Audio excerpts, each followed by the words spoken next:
"Don't wait for me," said a burned-out nurse, then showed up 5 years later at his wedding. There are moments in life that don't announce themselves.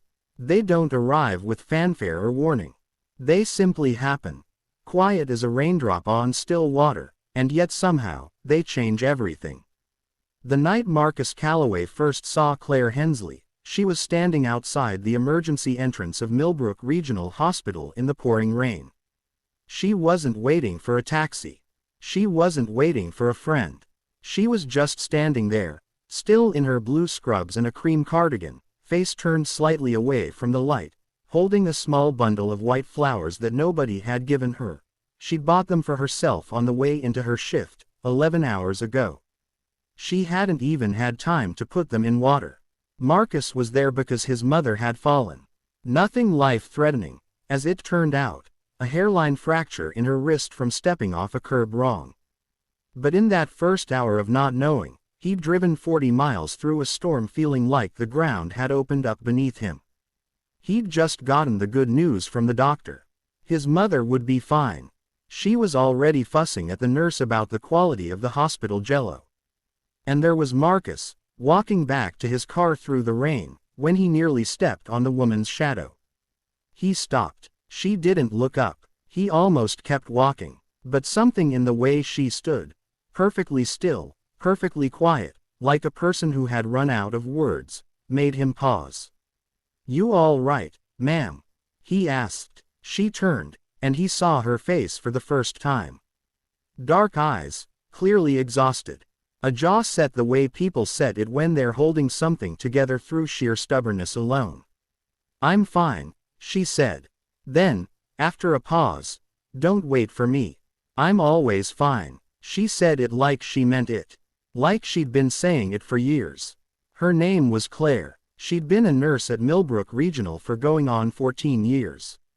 Started fresh out of nursing school at 23, full of purpose and fire. The kind of young woman who genuinely believed she could fix people. Not just their bodies, but the scared, lonely, broken places inside them too. And for a long time, she did. Not fix them, maybe. But she sat with them. She held the hands of people dying alone at 3 in the morning. She remembered names. She brought extra blankets without being asked. She called families back after shifts to let them know their person was doing better, because she figured fear deserves an update. But 14 years is a long time to carry other people's pain. And somewhere along the way, she couldn't tell you exactly when, Claire had quietly set down her own life to keep picking up everyone else's. Her marriage had ended 6 years before that rainy night. No big dramatic blow-up. Just two people who'd grown so distant they'd stopped recognizing each other across a dinner table. She had a daughter, Lily, who was 12 now and already too wise for her age, the way kids get when they've watched their parents struggle. Claire lived in a small house on Deerfield Road with a garden she never had time to tend and a shelf of books she never had time to read. She clocked 60-hour weeks. She trained new nurses with patients she wasn't sure she had left. And every now and then, standing in a hospital parking lot in the rain, she let herself feel the weight of all of it, just for a minute. Just long enough to remember she was still human. Marcus Calloway was 44 years old, a high school shop teacher from the next town over, a wide-shouldered, quiet man with kind eyes and the kind of laugh that made a room feel warmer. He'd been widowed 3 years earlier. His wife, Deborah, had passed from a swift and merciless illness that had taken her in 4 months flat. He had a teenage son named Owen who was 17 and still raw with grief in the particular way teenage boys are, all silence and sudden anger and then, out of nowhere, tears. Marcus had spent the years since Deborah died doing what decent, steady men do. Working, raising his boy, checking on his mother, fixing things around the house. He'd patched every leaky faucet, refinished the back deck twice, volunteered for every school committee that needed a warm body. He kept himself busy so he wouldn't have to sit too long with the quiet. That rainy night in the parking lot, he stood there for a moment longer than he should have, looking at this tired nurse with her wilting flowers, and he said, "You want to sit under the overhang a minute?" Rain's coming sideways. Claire looked at him like she was calculating whether this stranger was worth the energy. Then she glanced down at her flowers. Then back at him. I reckon, she said. They sat on a concrete bench under the hospital's covered entrance and talked for 40 minutes. Not about anything heavy at first.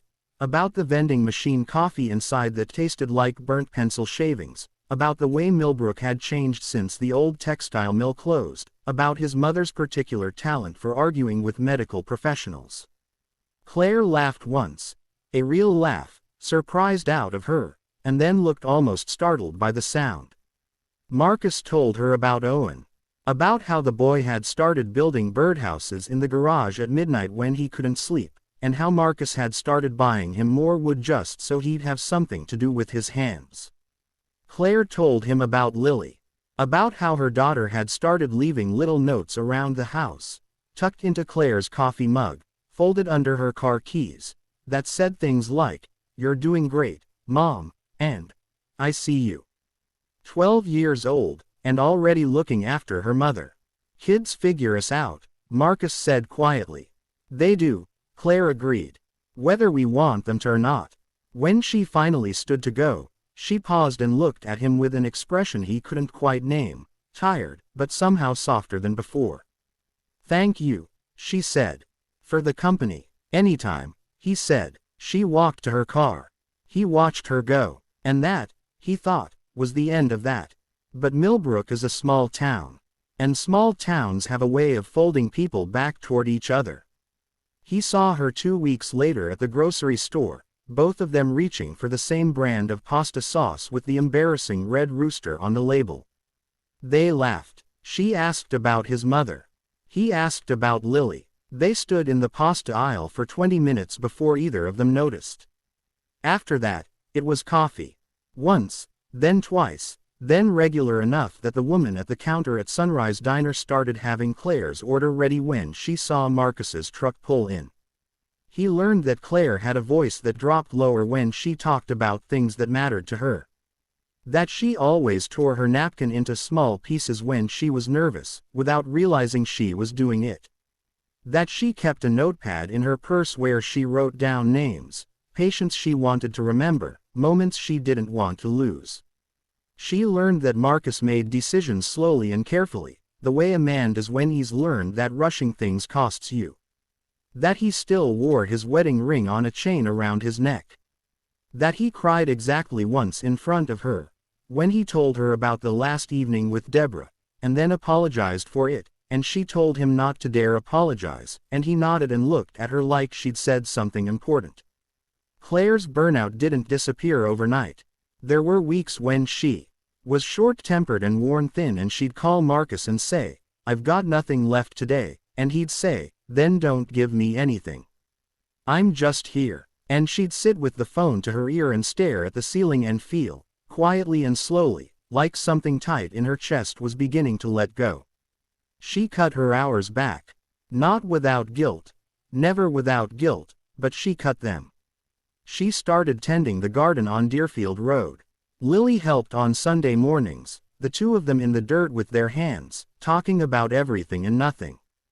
And then came the morning that Claire sat across from Marcus at Sunrise Diner and realized, somewhere between her second cup of coffee and his third, that she wasn't tired the way she used to be. That sitting here, in this ordinary booth, in this ordinary town, felt like the most restoring thing she'd done in years. She didn't say that out loud. Not that morning, but she thought it, and she held it carefully, the way you hold something fragile, afraid to look at it too directly in case it disappears. It was Owen who said it first. That boy with his birdhouses and his midnight grief. He came to Marcus one Sunday afternoon, sat down at the kitchen table uninvited the way teenagers do when they've made up their mind about something, and said, "Dad, you like her." Marcus didn't look up from the newspaper. "I know. So it's complicated." Owen was quiet for a moment. Then he said, "Mom would have liked her too." And he got up and went back to the garage. Marcus sat at the kitchen table for a long time after that. He called Claire that evening. She answered on the second ring, sounding tired but warm, the way she did after a long shift when she was settling in for the night. He said, "I have something I want to ask you, but I need you to know first that whatever you say, it doesn't change anything, about the coffee, about the talking, about any of it. That's not going away." There was a pause. "Go ahead," she said. "Would you want to try? You and me, actually try." The silence that followed was the longest of his life. Then she said, very quietly, "I'm scared, Marcus." "So am I," he said. "I've been scared since the pasta aisle." She laughed. That real laugh again. The one that always surprised her. "Okay," she said. "Okay." "Yeah," she said. "Okay. 3 years is enough time. Enough time to learn someone's silences and their stubbornness, their goodness and their hard days. Enough time to let your children see you happy, really, quietly, deeply happy, and watch them start to carry themselves a little lighter because of it." Owen turned 20 and left for community college and texted his father embarrassingly often, usually at odd hours, usually about nothing much.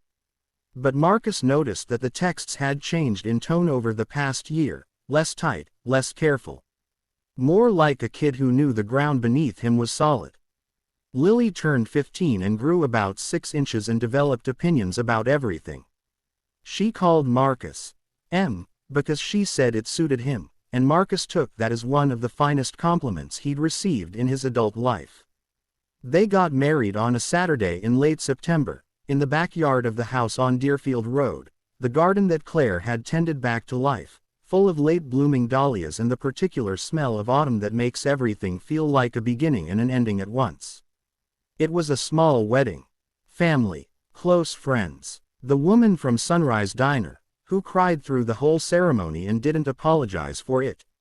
And at the back of the small gathering of folding chairs, there was a single empty seat.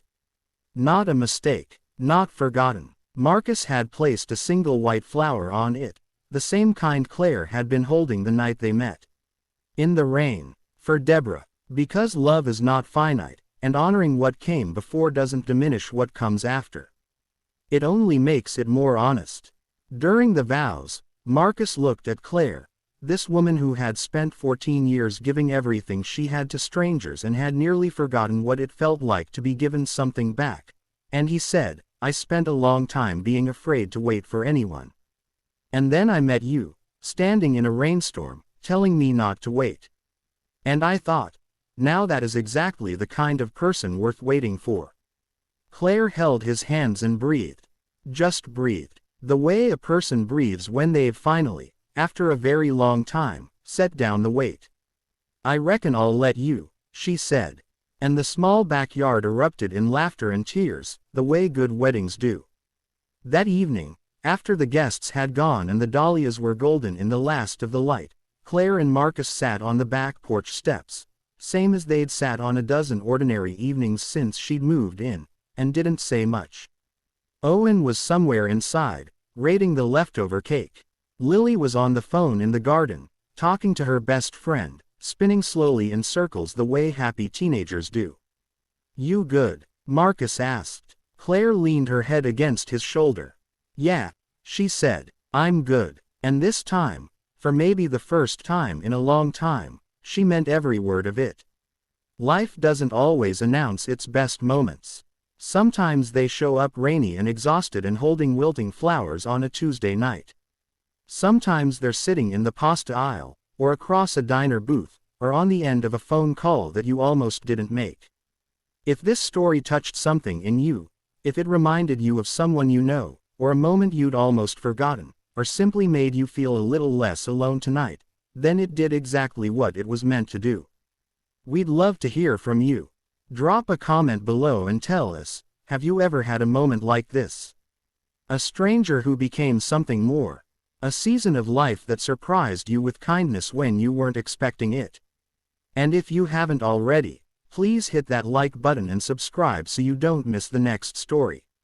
We share new narrations every week. Quiet, human, true-to-life stories for folks who appreciate the slower, warmer things in life. Thank you for spending this time with us. Take good care of yourselves, and each other. Good night.